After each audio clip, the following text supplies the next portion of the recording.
Actually, what I should do is I should pull this up on my other monitor, and then we can look at cards in the Runeterra client for those of you who are not familiar with what these cards do. And then if you bring up points about certain cards that you feel should be rotated, then we can pull those up as we go. So, Mini Morph. The card isn't as strong as it is annoying. When I was talking to the developers at Worlds, they were basically saying Mini Morph's not really that good of a card. And with Mini Morph, the only reason this card was good was just because the metagame at the time was very, champion-centric. And it was sort of like how Hush landed and was very annoying to play against and sort of toxic because it was shutting down a lot of champion synergies. And Mini Morph became a bit of a necessary evil to deal with, Lee Sin.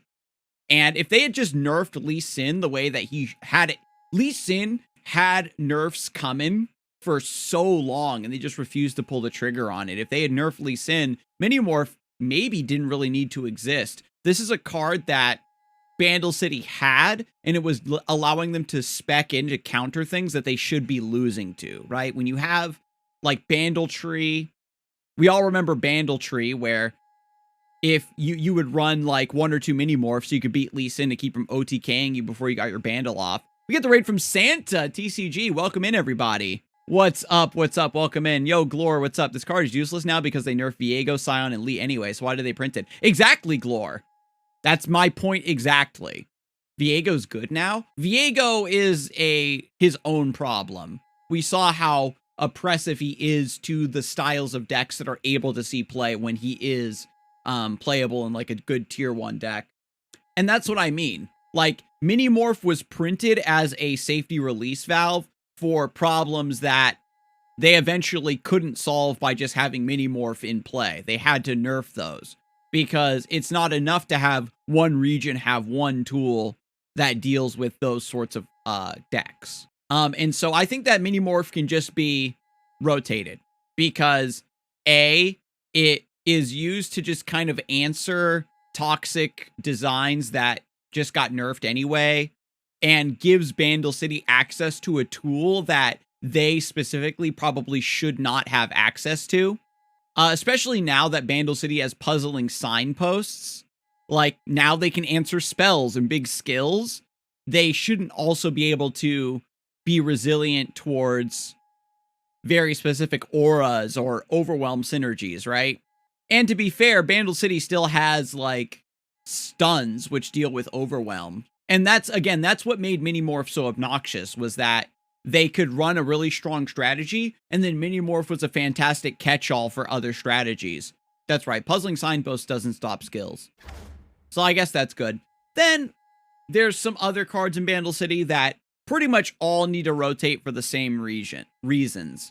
And that is, 1, Bandle Tree. They reworked this card. I don't know if this is a card that you would rotate it and then revert it. Maybe it's fine in an Eternal format. I think that Bandle Tree is going to be a card that it'll get better and better as they print more cards, especially more multi-region followers if they continue with that design. And I think that Bandle Tree also takes away from Rise, if that makes sense. Where Rise, we want him to be the poster child for alternate win condition deck. And Bandle Tree had its time in the sun. And when it's good, everybody hates it. So it's best to rotate it, I think. It's too limiting to future design. Especially in a post-rotation format where you might not necessarily be able to beat down Bandle Tree as much. Then this card's going to have a lot more time to set up, right? Another card that's kind of in the same vein is Shellfolk. I know that the thing about Shellfolk is the only people who like this card are people who play this card, right? Everybody else despises this card. It already had to get nerfed. It's the same issue where the only way to beat this card is with Mini Morph, burst speed transformation, so they don't get any value. Because even if you put Vengeance or Weight of Judgment or Thermogenic Beam or Concerted Strike or Furious Wielder or whatever else, Hex Bliterator on the stack. They still cash in all of their cards, and they still get like a bunch of value. And you spent all of your mana dealing with their play, and they still drew 9 cards that are discounted. And if you don't have that answer for the Shellfolk, it runs over the game, and it steals your win condition and uses it against you. Also, another point for Minimorph, which I kind of forgot to mention, is that Mega T still exists. So we could still have Mega T, Mini T, and Mega T as a way to get this sort of transform oppression if you do want to like keep that in the game, right? Shellfolk, if they do keep it around, it's going to need to be heavily nerfed anyway. Back Alley Bar does the same thing. Like, oh, I play a 6-mana 3/3. And if your opponent doesn't immediately kill you for playing a 6-mana 3/3, you kind of just stabilize because of all the mana discounts and win. And Shellfolk's the same way. If your opponent doesn't kill you for playing a 6-mana 4/4, the raw value stabilizes you. Shellfolk's only problematic with pranks. Other than that, she's just a really cool value engine. I can kind of accept that. That if Curious Shellfolk didn't work with pranks, it could be fine. But she was printed to synergize with pranks. And furthermore, she's only going to get stronger and stronger as they print more randomly selected options. As they print more predict and more manifest, she's just going to get better and better and better. So it's better to just say, okay, Shellfolk had its time. It ended up being a really cool card that Riot didn't actually intend to be as strong or meta as it ended up becoming. Back Alley Bar and Victor and Glorious Evolution and those sorts of cards kind of exist in that same vein. And we know what the game is like when cards like this exist, so it is certainly better for Shellfolk to get nerfed. Rotated, I should say. The other card is Papercraft Dragon. Way too limiting to future design. I could see this card getting reworked so that it's maybe cheaper and you attach and then the unit gets like Fury or something. Impact and Fury on an attachment. This card absolutely needs to go. We saw how meta warping this card is when it's good, especially now that Bandle City has puzzling signposts. Like, you can run Papercraft Dragon combo stuff without having to combine it with Shurima for Rite of Negation. And it's a time bomb and a landmine that they're going to constantly have to balance around. It's better just to rotate it. And then by rotating this, like, it means that you can make other attachments and attachment synergy better without accidentally breaking this card. And then there's like Fae Sprout, which lets you get a random Fae, which means that even if you aren't running this card, sometimes you just get it and it like ruins the game. An honorable mention for Bandle City. I think that Poppy should absolutely get rotated. Poppy is a perfect example of a champion that, by her very design, can't be good. If she's good, she takes over the game and snowballs way too hard. Even when she's bad, like, you still get away with playing Poppy Tarek and rallying people into oblivion if the meta's right for it. Golden Aegis already got nerfed. All the rallies and stuff already got nerfed after Poppy did. And I think that she's going to be she's like Vlad. Rotate her out, bring her back with a redesign. I think that Darken Era weapon-based designs are actually pretty cool for Poppy. Before Poppy was added to the game, my theory, my homebrew of how I wanted kind of Poppy to operate, this was even before equipment was added to the game, was that you play her and then she's like Wandering Shepherd, where she puts the hammer on someone. Part of Poppy's lore is that she wields this really overpowered magic hammer called the Hammer of Orlon, and she's looking for the destined hero that's supposed to wield the hammer, right? She's the hero. That's the joke, is that she doesn't realize that she's the true wielder of the hammer. In her mind, she's just holding on to it until she finds the real hero that's meant to wield it. So she's always giving the hammer to other heroes to use, and then they die, and then she goes, oh, well, I guess you weren't the right hero, and then goes about her journey. And so I would absolutely love to see Poppy come down, give the Hammer of Orlon to a unit, and then when that unit dies, the hammer comes back to your hand, then you re-equip it to Poppy, and then she levels up. It's like so clean. I think Poppy could go back to being a 3/3 at this point because of the rally nerfs. It's hard to say. Riot has been like slightly buffing this Yordle tribal archetype. The way they reworked like the Yordle newbie and Swole Scout and stuff. I know that they were kind of playing around with the idea of maybe even reverting Yordle Explorer. But if Poppy's good, then you don't care about Yordle synergy. She's just like champion strength. You only care about going as wide as possible with cheap units and free units. Her design, it's not balanceable. Because if Poppy is playable, then every single other like cheap unit becomes like busted by extension. So Poppy is a perfect candidate for being rotated and being re-released in a reworked state. I love this art too. This Poppy's art was done by Dowley, which is like my favorite Runeterra artist as well. So it would be a shame to see this art go away. In order for my design to work, they just need to make art for the weapon. That's literally, they just need to make one more piece of artwork for the Hammer of Orlon as an equip card, and then they can just rework Poppy. I'm kind of down for that. So on to the next region. Is there any other cards in Bandle you think I missed, chat? Oh, Fizz, Jesus, yeah. This guy. Oh my god, yeah, Fizz. I could certainly imagine, like, post-rotation, Fizz is going to become, like, really annoying. Because Sudden Surge already got nerfed. In Papercraft Dragon, if Papercraft Dragon gets rotated and they actually balance around Fizz properly, then maybe he gets to exist. But the problem with Fizz, in my opinion, is that he's kind of a failed design. You don't really care about leveling Fizz up or really using Chum the Waters and things like that the way that you would want to in a more fleshed out champion design. He's just there for free smorking, which is super bland. And also the fact that it's harder to interact with him than normal. But moving on to Bilgewater. What do I have written for Bilgewater? You already know what I'm about to type, chat. Burblefish. Wiggly Burblefish has to get rotated. This card is a 0-mana elusive that gives you a spell. I mean, it's been the backbone of several busted strategies, like, over the course of a long time. Nami died because of this card. TF Fizz had to get nerfed into the ground because of this card.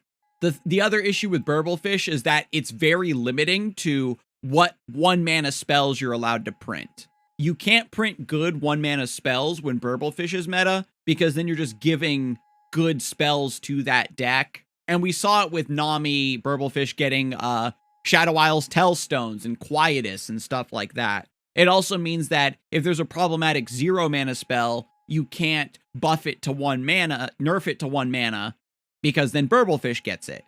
And if there's a weak 2-mana spell, you can't buff it to 1 mana, because then Burblefish gets it, right? So this card just has too much of a warping effect on spell design in general. And it's been meta for long enough that you can rotate it. He's done his job, and the Eternal format is exactly the sort of portion of your player base that is going to be wanting to build stuff around Burblefish, right? The other one on my list is, of course, Fleet Admiral Shelley. This card is basically like, the jokes weren't really jokes. This is an extra champion in your deck. You would answer Nami number 1, you would answer Nami number 2, they stick Fleet Admiral Shelley and you die, or you answer Fleet Admiral Shelley and they stick Nami and then you die. The Bilgewater identity overall of I play a fish, it attunes, I have spell synergy is just too strong, right? It's too played out. If they leave this package in post-rotation, it's going to just start from scratch. And then as they add more cheap spells, more attune, more spell generation effects, this archetype is just going to naturally creep its way back into the metagame. So we just have to nip it in the bud. Send it to Eternal mode where the power level is higher and there's more tools to like maybe keep this out of the meta, keep it in check. Otherwise, they're just going to have to gut this card anyway. Fleet Admiral Shelley probably should never have had elusive to begin with. The fact that it attunes is kind of gross. Like, and of course, it has the Shellfolk problem that if I go to remove this with a spell or something, then they can cash in their spells in response to it, and it's still going to get value before it goes down. Just make it 3 spells instead of 2. That's what I mean. Like, if you leave this card in the game, you have to gut it. And if there's a card that's like, if I leave this in the game, I have to constantly design and balance everything else around its existence, or I have to nerf it so it can never see play, then that essentially means that it should rotate. That's all I had definitively for Bilgewater, because Twisted Fate is rotating. Nami kind of already got gutted, where she doesn't buff HP. And if she's losing a lot of elusive stuff like Burblefish and Fleet Admiral Shelley, then maybe she can get a little bit of love. Moving on, Demacia. Ranger's Resolve is the first card on my list. So, I've been advocating for Ranger's Resolve to be nerfed to 2 mana for the better part of a year now. Maybe even longer. This card should have been nerfed ages ago. The problem with this card is that its only purpose is to stifle the ability of AoE removal to counter low HP swarms, right? That's what AoE, like stuff like Caustic Rift, Ice Shard, Make It Rain, etc., etc., etc. Like those are the cards that are supposed to bully those 1 HP swarmy decks. Like there are specific cards that we have in the game to bully those. Yeah, Withering Whale, etc. Right? So this card just immediately removes an intended angle of counterplay from the game. And it keeps the meta from churning properly, right? Hey, this really swarmy deck is meta, so now we're going to start running AoE so that swarmy deck goes away, and then people start running better stats to beat the AoE decks, and then it keeps things in a better rotation, right? And again, it's a blowout card for 1 mana. It's super easy to just have 1 mana floated. Momentous Choice kind of does this too, where keeping 1 mana open means that you only have to skip turn 1 or underplay once, and then you can just hold this card over your opponent's head. Furthermore, if 1 HP like garbage flood decks can't survive AoE, then it means that Demacia having slightly better stat lines on average actually makes sense as a region identity, right? Because Ranger's Resolve exists, every other like P and Z and Bandle that just has a lot of flood potential can just abuse this card to take away one of their weaknesses. And Demacia doesn't get to just have better stats on average as their identity for surviving AoE on its face. Also makes, playing against the sorts of decks that are abusing this card absolutely miserable. Like when you have to take a trade versus Scouts or something. Every time you attack or block versus Ranger's Resolve, or I really need this to connect to kill this Misfortune, you just get blown out of the water. And like Demacia has Darkened Aegis now and Steadfast Elkin. They're getting a lot more designs where they can make use of tough within their own region, which is a little bit more healthy, right? So Demacia being resilient to AoE and like low damage removal spells is better like forged into their identity. Ranger's Resolve is purely for other stuff to abuse. We all remember the Tristana Demacia deck, right? Where you had rallies and Yordles and Arms, and then Ranger's Resolve to fix trades and stop, AoE from wiping you.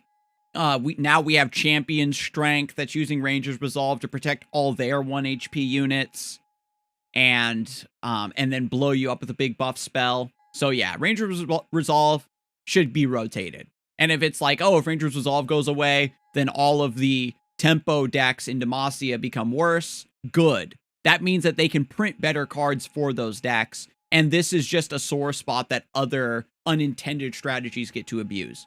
And also, when those decks become meta, like something like Scout, something very mid-rangey, something that's using a lot of 3/3s and 4/4s, you can better understand how your stats remove are going to line up when you're trying to set up 2-part removals when you don't have to play around 1 mana Ranger's Resolve. You'll have to play around Catch into Golden Aegis.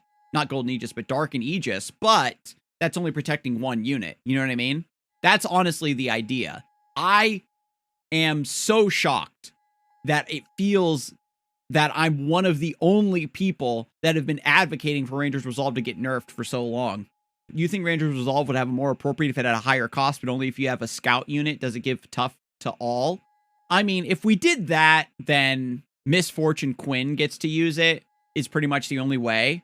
I guess it's fine if it only buffed like Demacia units so that, you know, Poro Cannon and all that other stuff like can't abuse it. But then like you're admitting the card is busted when you're putting like very specific gating requirements and having to head off certain synergies from being available.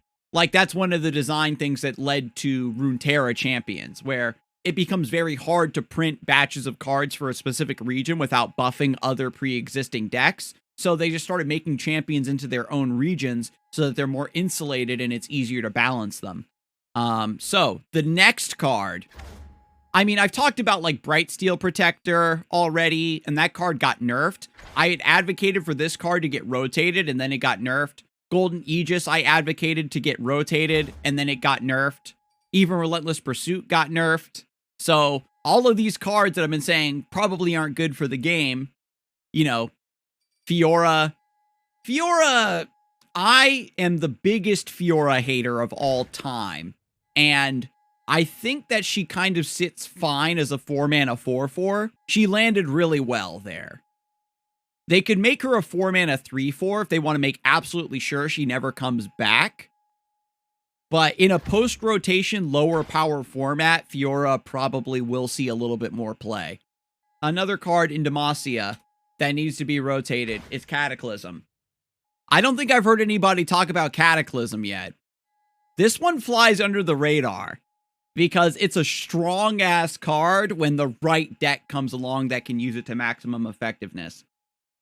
3 mana is so premium in this game. The difference between 3 and 4 is just so enormous. It's huge. When a spell is 3 mana, you get to play your curve and then still have this spell available and ready to go whenever you need it, right?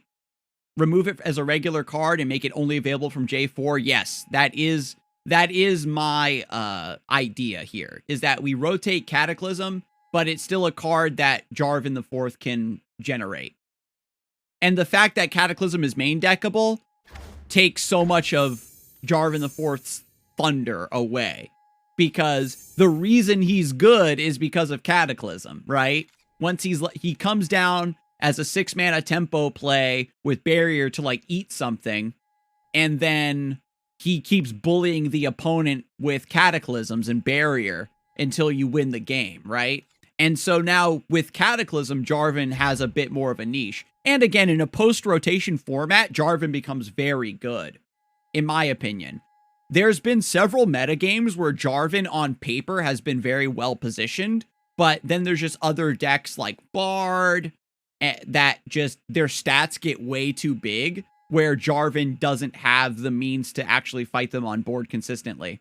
And I mean, sure, if you're running Kaisa Jarvan, then you're playing like this super greedy, top-heavy mid-range deck, and sure, if you get that synergy to go off, then good for you.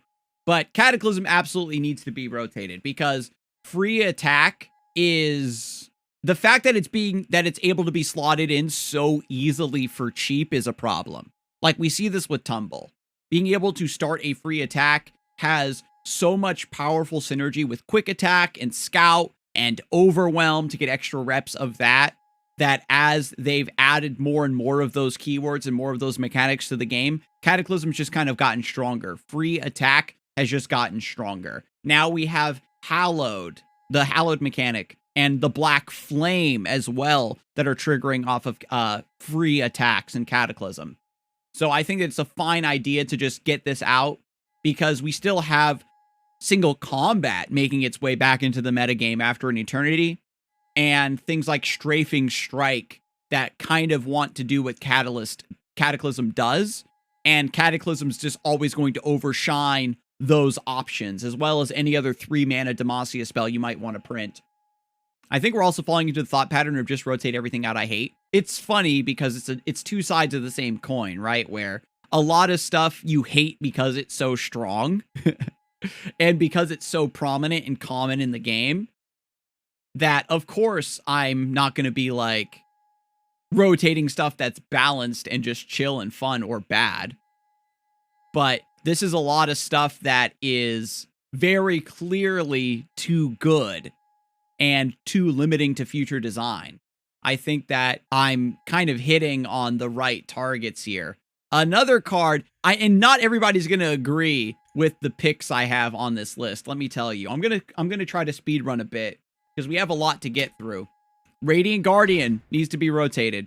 So, the developers have already gone on record to say that Demacia is not supposed to have lifesteal in its, like, color pie, if that's what you want to call it. If Radiant Guardian hadn't released in the Foundation set, it would not have gotten lifesteal. This card was, like, really broken for a long time as a 5/5. It was honestly just hard carrying a lot of decks. You wall out mid-range with massive stats. You beat aggro by just having a big unit that heals you for 5 or 10 or 15. The problem with Radiant Guardian, it's not even meta, right? It's not like this card is in the meta right now as a 3-of auto-include, not even for Demacia. The issue with Radiant Guardian is that it gives them a strong option to slot into when they have to beat aggression, right? Like Sivir Akshan and Kaisa, these are decks that were playing kind of slightly dishonest but honest mid-range, and then when you build something that's meant to beat them down and out-tempo them, they can go, well, I'm going to run Radiant Guardian then, and then have this big stabilization tool to beat you. By rotating Radiant Guardian as well, it means that Remembrance becomes a little bit better, which is something to think about. When you're rotating cards out, you're making other cards that generate from their pools better. I was eating, my hands were dirty, leave Fiora alone, man. I just bought her skin. I didn't say, no, chat said Fiora should rotate. I said that Fiora is probably fine.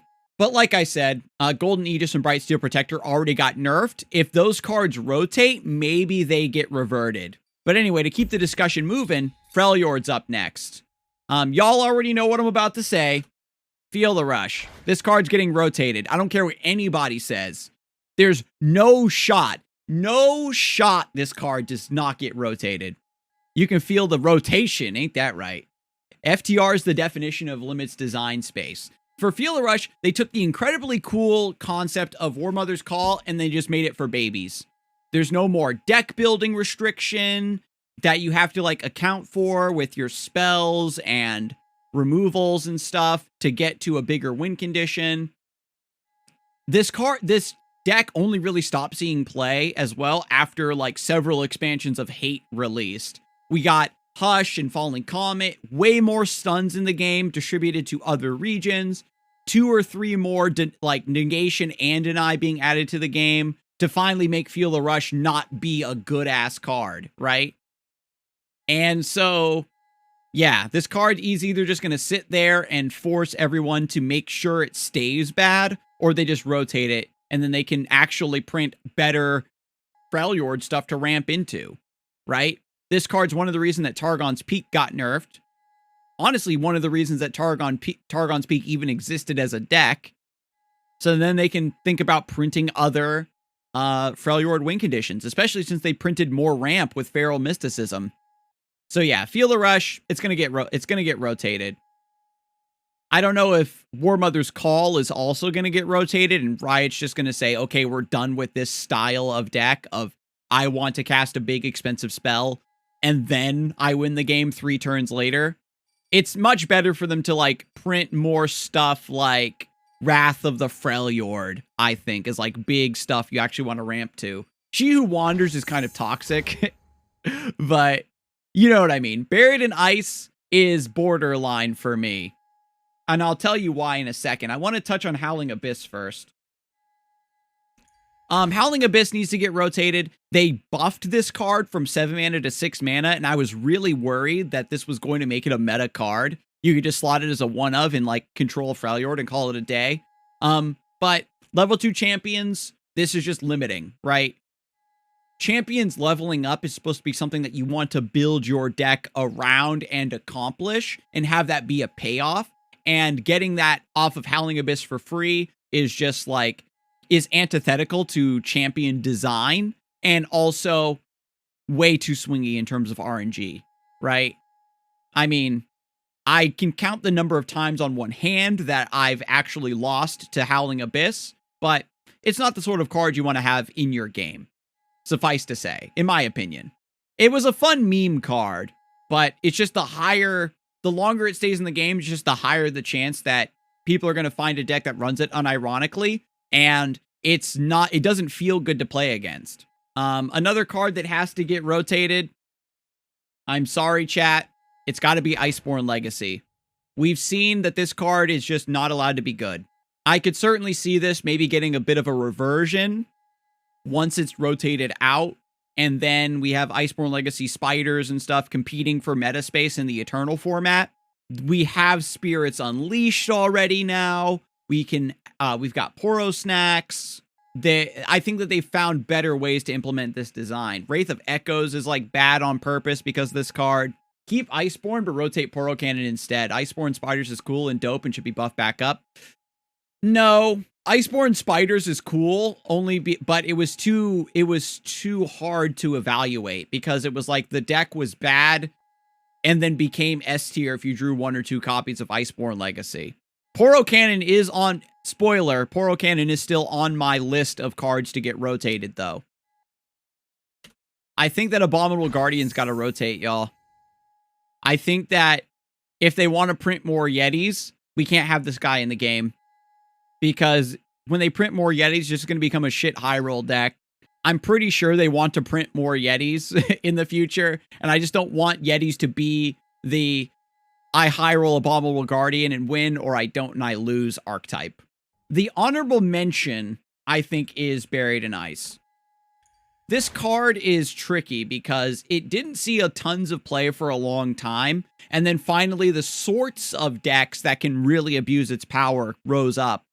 It's a one-sided ruination. It feels pretty bad to play against when you know you have to keep developing in order to put on pressure. But developing or open attacking, you're playing into harsh winds and stuff, so you're kind of forked with this card. It's hard to navigate.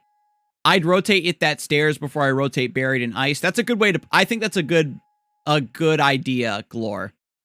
Because the It That Stares combo is cool, but it's very heavily telegraphed. So it's like when you play Buried in Ice, you're locked into the It That Stares next turn, so your opponent can just pass and force that out of you and then redevelop. The issue with... It's not that I'm doing a 2-turn combo to wipe your board and not mine. It's that if I have the attack token, I can Bury It in Ice when you develop a blocker and then swing at you for free. That sort of thing. The problem with Buried in Ice is just that it's more offensive than Ruination is. Normally, like, these big board wipey spells are, you know, it's supposed to be like a reset button, but Buried in Ice is, it lets you just convert into a win in a way that isn't comfortable to play against, unless you're in a specific, like, region combination, in my opinion. Buried in Ice might stick around, because to be fair, the style of deck that uses Buried in Ice the best is Timelines, and Timelines is rotating. Like, 100%. There's no doubt in my mind that Timelines is going to rotate, so maybe we get to keep Buried in Ice.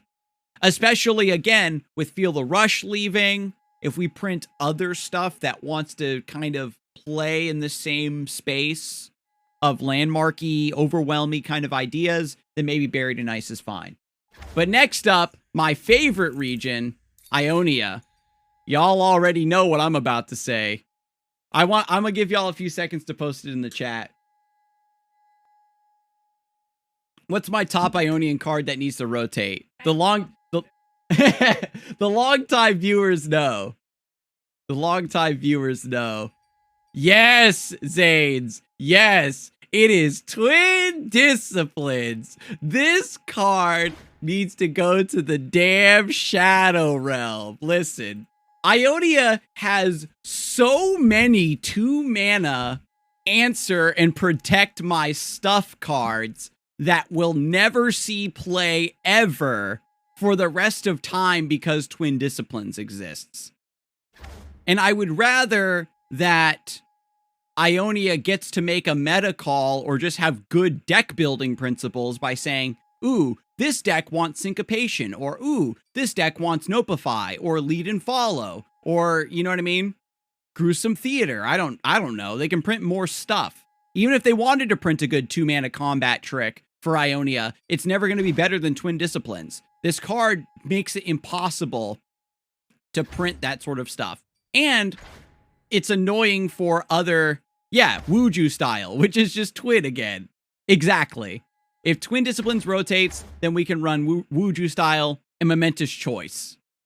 It usurps the position of so many of these other, like, 2-mana defensive spells they've been trying to, like, force into Ionia for a long time.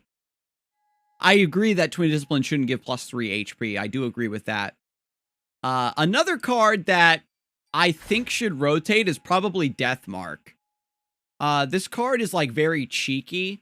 It doesn't see any play currently. It only saw play with, like, Spooky Karma and, like, Squid, the Darkwater Scourge. So you get a 5/5 with Lifesteal that also tempo kills one of your opponent's guys.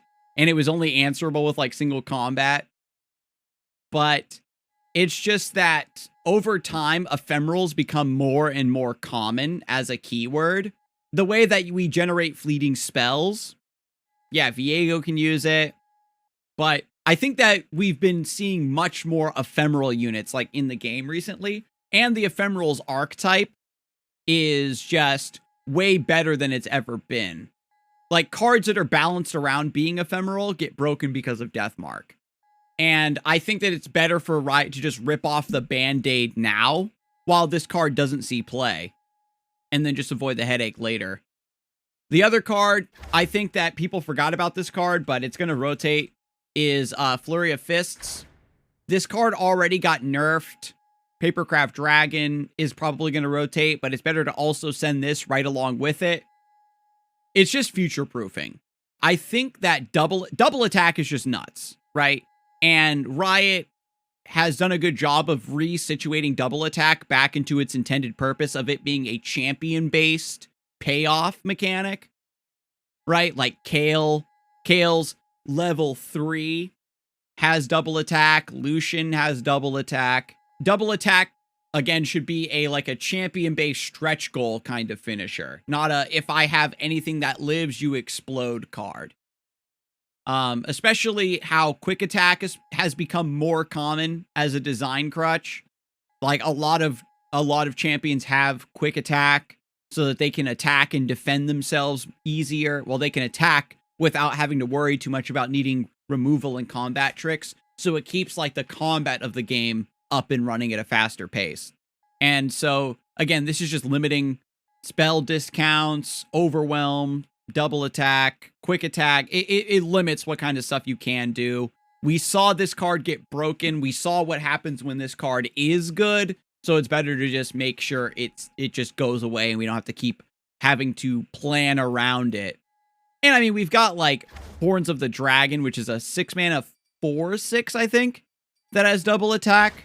So I think if you wanted to keep double attack in, like, a meme territory, then you run, like, these Horns of the Dragon ghost kind of builds, and who knows if that becomes good. Another one I'm kind of on the fence about is maybe Dragon's Rage. Like, this card had to exist before because it used to be Lee Sin's champion spell. For those of you who don't remember, they changed his champion spell to Sonic Wave. And I feel like this could just be a token spell that Lee Sin casts when he's leveled up and he's going to Dragon's Rage you, right? This being a real card in the card pool means that it pops out from randomly generated effects every once in a while. That's, like, kind of not great. And then, like, Nexus Strike can be kind of an issue. I think that, you know, like, Dragon's Rage with Swain was kind of a thing for a bit. That's all I had for Ionia. Ionia still suffers from having a lot of really, really bad cards. Pound for pound, Ionia is full of a lot of garbage. And they just get carried by their new stuff being released in broken states. And Ionia, the reason that Ionia is so polarizing is because when Ionia is good, they're too good because they have cards like Twin Disciplines and Deny that cover a lot of the rest of the metagame, and they only need to give up like 6-ish deck slots to cover pretty much all of the meta. Even like some of their good staple cards like Concussive Palm just counter certain strategies naturally. It's just a good card you're always going to run, and it just counters certain things.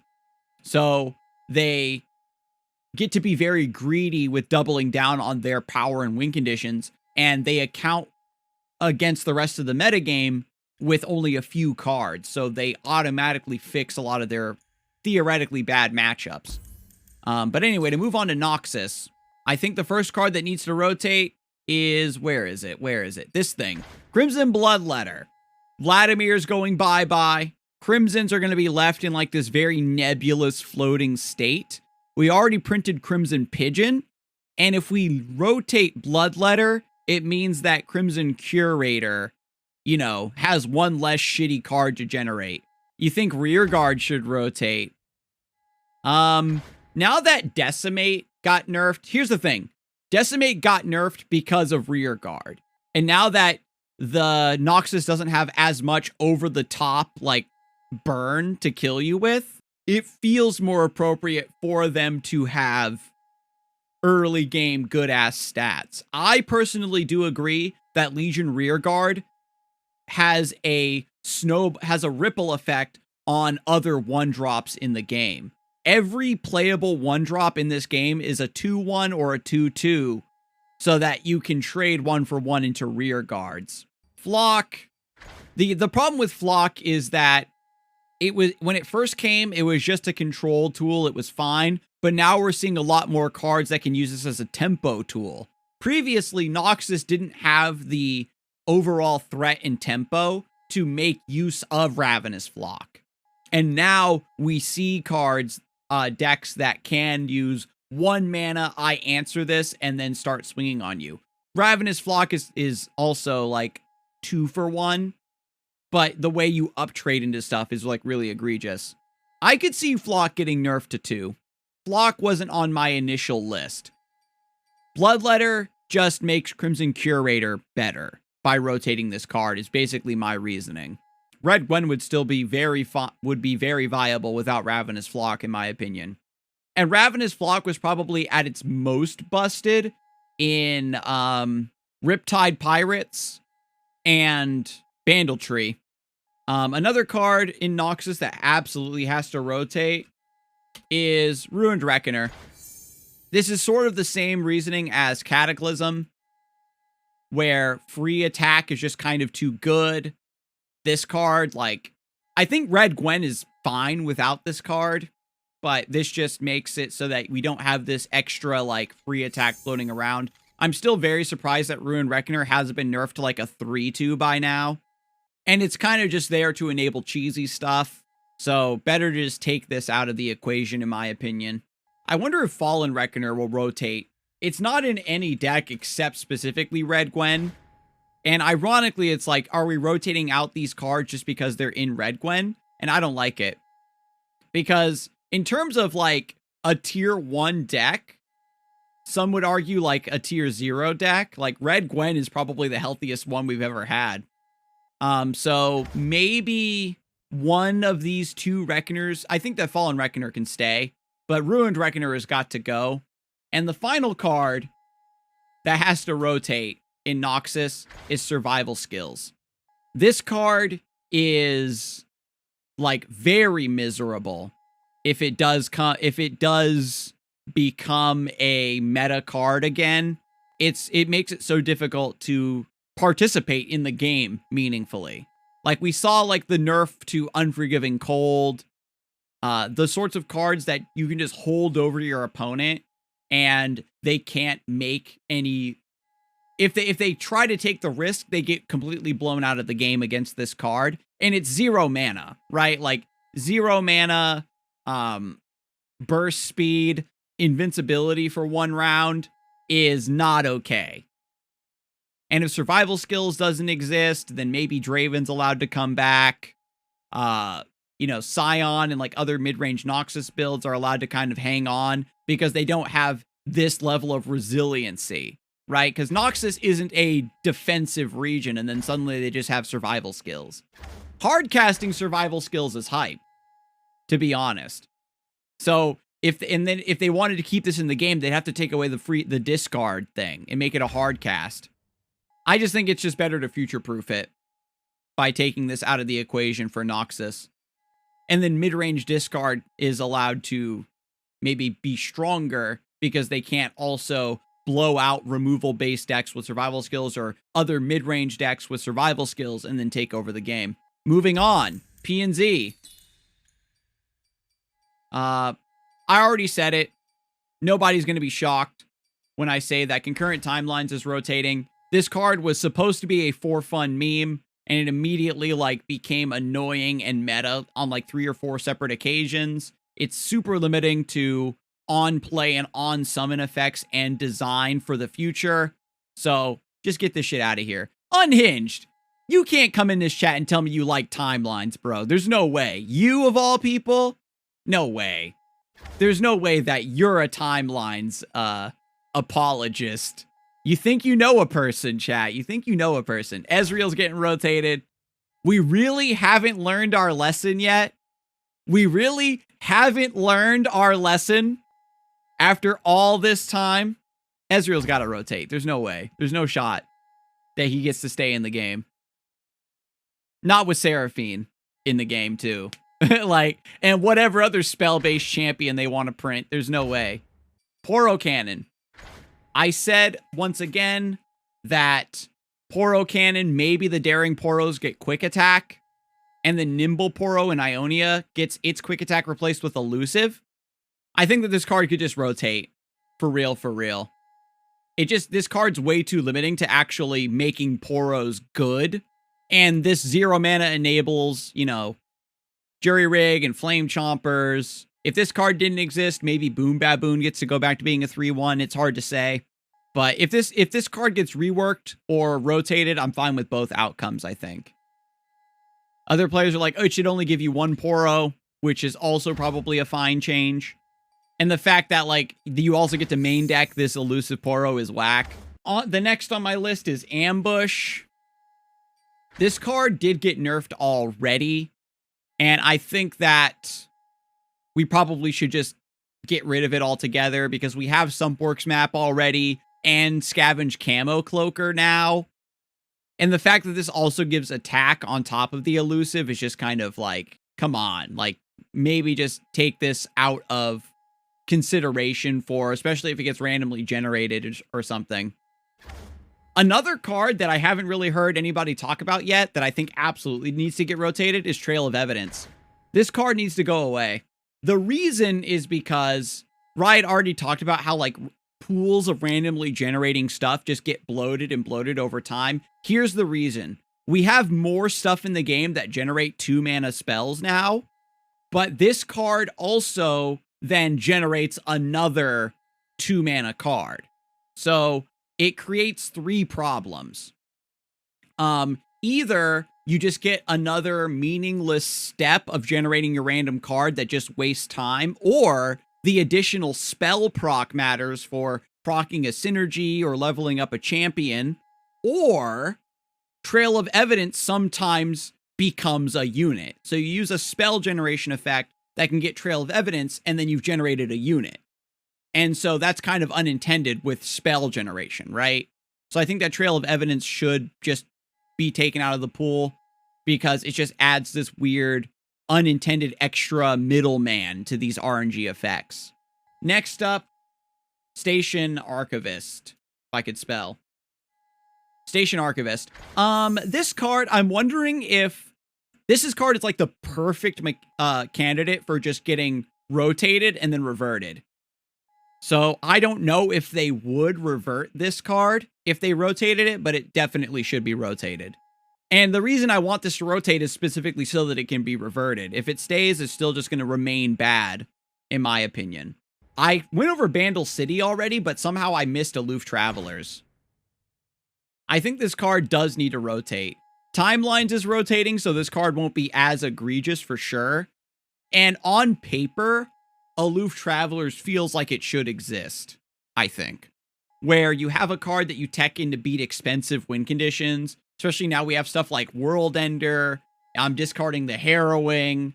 I'm discarding your really expensive champion, your She Who Wanders, your Buried in Ice. And if this card was meant to specifically counter those sorts of decks and only those decks, your Feel the Rush, then it might be fine. But a lot of other just generically heavy decks get caught in the crossfire as well. Like anything that wants to play like a 5 or 6 drop kind of also gets scooped by Aloof Travelers. Like, oh no, my Concerted Strike. Oh no, my Sivir. Oh no, my, you know what I mean? My Kaisa, that kind of thing. I think that it's a smidge too stifling. And also, as they add more resummoning, recall, ephemeral effects like Black Flame, I think that Aloof always runs the risk of becoming really annoyingly broken. They would probably have to change this card so that it discards both players' highest cost card. So then that way, you save this for when your hand is safe, or you play it in a deck with a low curve as like a disruptive tool. Is the only way I could think of maybe balancing this, is making it a true like reciprocal effect where you're using it because you're screwing over your opponent and you can give up a card to do so.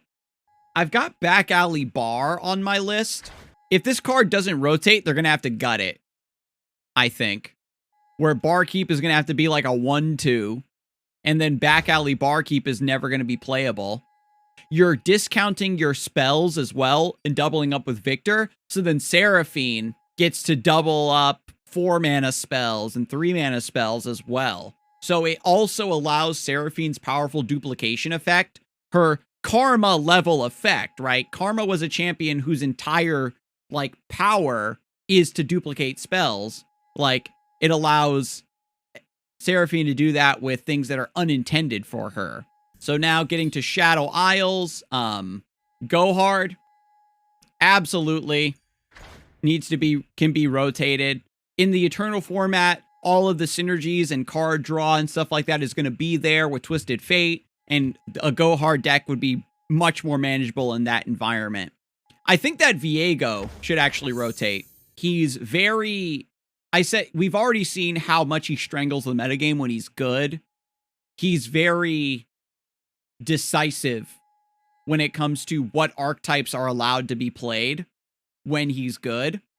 He also just limits, you know, like Slay synergy and Death synergy and Shadow Isles by just turning that sort of incremental value into giant green stats that just automatically scale and end the game. Zanes, you're on the same wavelength as me. I haven't gotten to Shurima yet, but Akshan is also kind of in the same reasoning, where Akshan and Viego should rotate at the same time. So that way, the post-rotation format is like subtly moved forward beyond the Ruination event, right? Because post-rotation is going to be after Ruination, after this big Darken showdown with Aatrox and Zilani, right? So then it's kind of like we are cementing that time passing and moving forward by taking Viego and Akshan out of Standard. And also, Viego just overlaps too much with Kale and Zilani Aspect's Bane in terms of how you want a deck to, like, win. Those decks are never going to be viable. They're just worse Viego. They do basically the same thing, and Viego's going to win the game before Zilani ever could. And Akshan is like Draven, where he's just been so good for so damn long, he kind of has it coming. He's already gotten nerfed, and as time goes on, he's going to just get gutted. Sea Scarab should be rotated. The reason that this is the case is because it makes Lure of the Depths and Slaughter Docks better, and Jaw Hunters better, because they don't pull this card. They pull higher power, bigger stuff on average, And then you know, Shadow Isles and Bilgewater, like the deep archetype, can get other stuff printed. Because now we have like Quietus and Hate Spike and more cheap removal. We have, what's that toss card? Undergrowth, right? Like Deep kind of already has a lot of like early-ish removal toss cards. Sea Scarab is just there to get Deep faster. Doesn't Deep rely on Scarab a lot? Not necessarily. Sea Scarab lets Deep decks get Deep faster, but getting Deep on turn 7 isn't like a real win condition anymore. Getting Deep quickly isn't the problem. It's that you need payoff for going Deep. So by removing Sea Scarab from the pool, you get to run Slaughter Docks maybe, right? Which gives you a sea monster in play when you hit Deep. Slaughter Docks is in Bilgewater. Sorry, I'm looking the wrong thing. But Slaughter Docks, I guess this is tangentially related. But Slaughter Docks, right? Where this tosses for you as well, kind of just like Sea Scarab. We already have Megatusk too, Lure and Docks are beyond recovery. I think that you could get away with not running Megatusk, I think. I just mean that we want bigger sea monsters. If you rotate Sea Scarab, print one or two other bigger sea monsters, then the Deep archetype can have a stronger tempo turn when they get Deep, in my opinion. There was the idea of making Nautilus like an emblem of some kind. He's a 13/13, so he bullies Aatrox, ironically. And again, Jaw Hunters becomes better on average, where it's going to give you a big card that you want. Encroaching Shadows, just rotate this. It's a worthless meme card. Make it so this is not going to be something that eventually gets synergized with or figured out and just becomes super toxic to the meta. Or you leave this in the game and you nerf it to 5 to nerf Fan Club President. That's my change. Atrocity. Y'all knew this was coming. I used to think that there was a time that Atrocity's existence was justified, but I am not sure if that was ever the case. I think that Runeterra probably would have been an even better game overall if Atrocity had never been printed at all. I think that Rekindler probably rotates. Like, reviving stuff is kind of Shadow Isle's whole shtick, but especially in a lower powered format, saying, I got my champion back, I got my champion back is like a little bit too just boring and gross. This is a very big nerf. If we take Rekindler out of the equation, it's a big nerf to Darkness as well. So that if you're playing something that's greedier than Darkness, it can survive in the late game, then they don't have Rekindler to have that 4th copy of Vagar. Rekindler's not graveyard synergy though.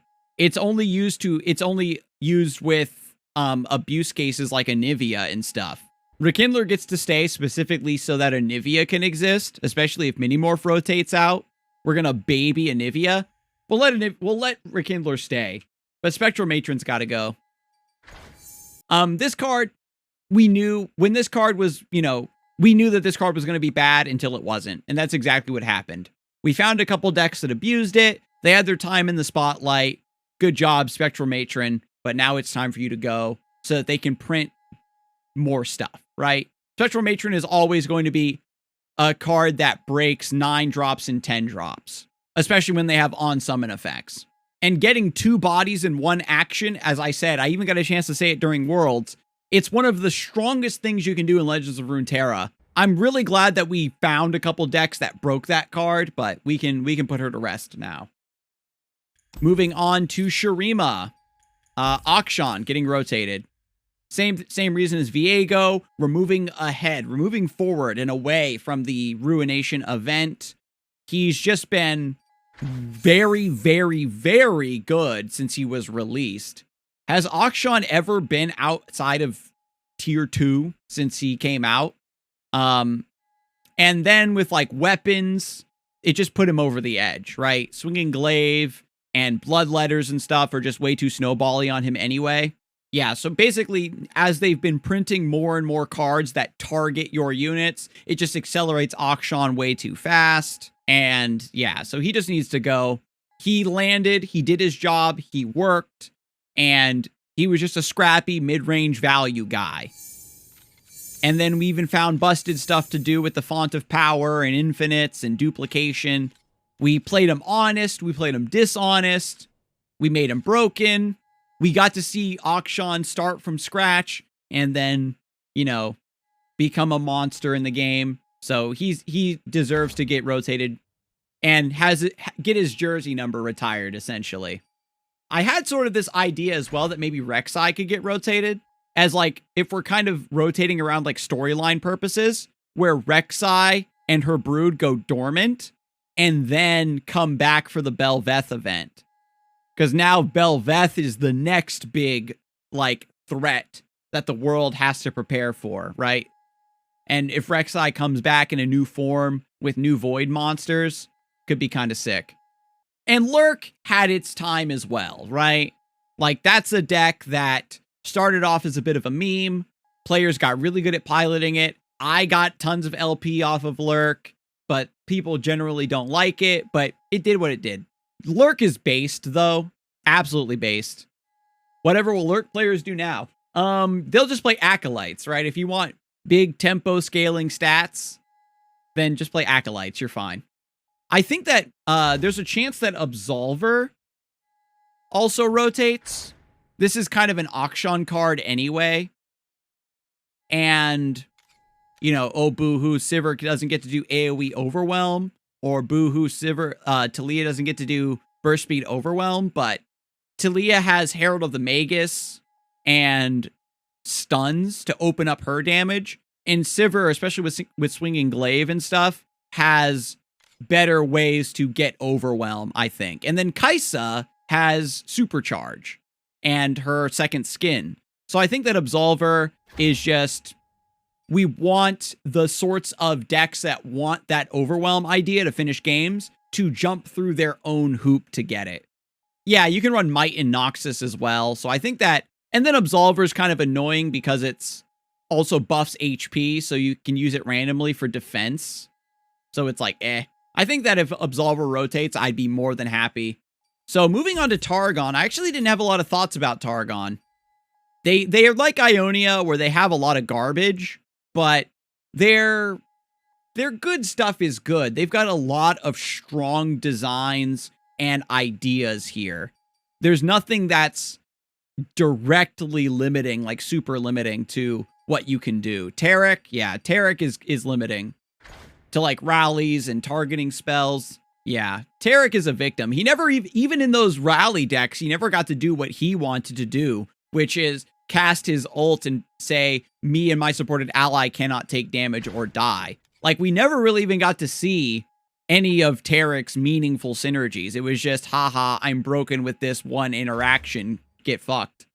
So, if, you know, Golden Aegis rotates and all those other rallies go away, and we start relying on stuff like Citrus Courier and Dragon Guard Lookout and Incisive Tactician and Tiana Crown Guard for unit-based rally, then maybe it's fine.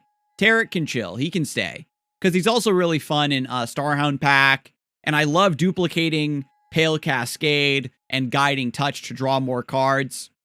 It's kind of sad that you can't, like, dupe Celestial Blessing.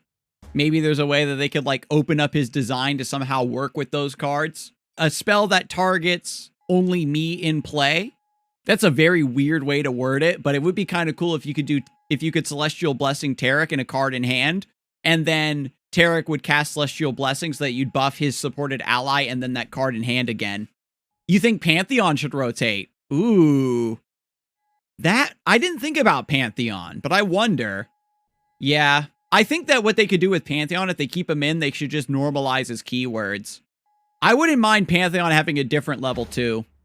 Pantheon and Fated as a whole limit so much stuff mid-range Targon gets to do. Yeah, Saga Seeker got nerfed. Fated is probably the only chance that Kale is going to have to be playable.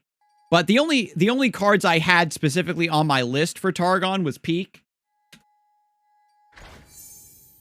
This card was never intended to become as efficient and popular as it did. We broke this card and we weren't supposed to.